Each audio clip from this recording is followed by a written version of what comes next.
BNP chairperson Begum Khaleda জিয়াকে নিয়ে একটি স্মৃতিচারণমূলক লেখা লিখেছেন সাংবাদিক মুক্তাদির রশিদ রোমিও। সেই লেখায় উঠে এসেছে বেগম খালেদা জিয়াকে ঘিরে বেশ কয়েকটি ঘটনার বিস্তারিত। কী সেসব ঘটনা, সেটি থাকছে আজকে আমাদের এই আয়োজনে। রাজনৈতিক অঙ্গনের নানান ইতিহাস ও তথ্য পেতে আমাদের চ্যানেলটি সাবস্ক্রাইব করে বেল বাটনটি প্রেস করে রাখুন।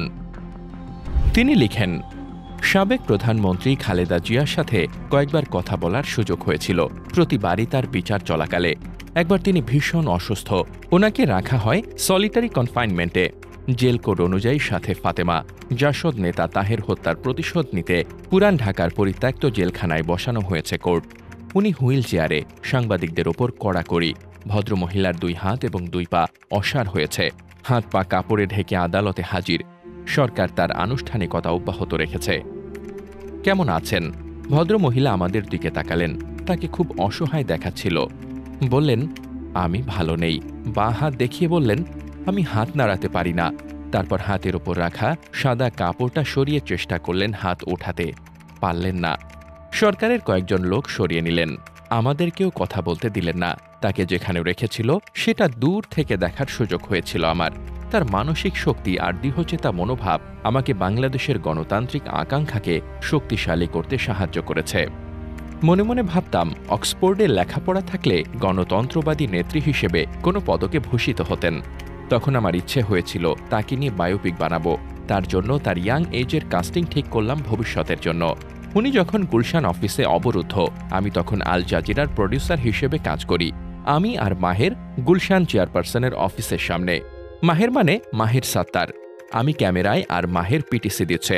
খালেদা জিয়াকে প্রধান বিরোধী দলের নেতা বলায় গোয়েন্দা সংস্থার লোক তাকে নিষেধ করে থামাতে না পেরে আমাকে মারতে গেল। আমার হ্যাংলা পাতলা মাহের মাঝখানে দাঁড়িয়ে বলল, হেই হেই, আপনি আমার সাথে কথা বলেন, খবরদার ওকে টাচ করবেন না।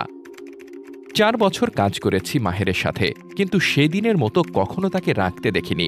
আমি তারেক রহমান হলে মাহেরকে ওয়াশিংটনে প্রেস মিনিস্টার বানাতাম। তৎকালীন স্বরাষ্ট্রমন্ত্রী আসাদুজ্জামান খান কামালের সামনে বিএনপিকে প্রধান বিরোধী দল বলায় উনি খুব উত্তেজিত কণ্ঠে বললেন, বিএনপি কোনো বিরোধী দল না। বললাম, সংসদে না হলেও তারাই প্রধানতম বিরোধী দল। বাংলাদেশের রাজনীতিতে সবচেয়ে বড় সংকট হল প্রতিটি সরকার জিরো সাম গেম খেলে। খালেদা জিয়ার মামলা চলাকালে আমি তাকে দেখতাম আর আশ্চর্য হতাম। ওনাকে যেদিন হাসিনার আদালত কারাদণ্ড দিল, পুলিশ কাউকে আশেপাশে দাঁড়াতে দিচ্ছিল না।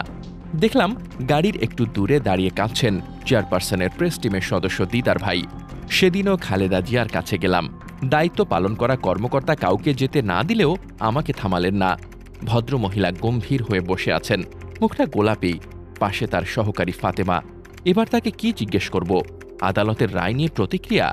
ইচ্ছে করল না। তার ছবি তুললাম। পরের দিন প্রথম আলো, ডেইলি স্টার আর নিউজে ছাপা হলো।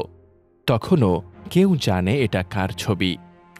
এখন তাকে নিয়ে এত আয়োজন, আর আমি শত শত কিলোমিটার দূরে বসে দেখি। জানি না কতদিন নিজেকে ক্ষমতা থেকে দূরে রাখতে পারব। তবে প্রকৃত বিপদে থাকা মানুষের পাশে দাঁড়ানোর আনন্দ যদি পান, তাহলে ক্ষমতা আপনাকে টানবে না, আর মনে পড়বে। এবং তিনি যাকে ইচ্ছা সম্মান দান করেন, আর যাকে ইচ্ছা অপমানে পতিত করেন। ছবি মুক্তাদির রশিদ।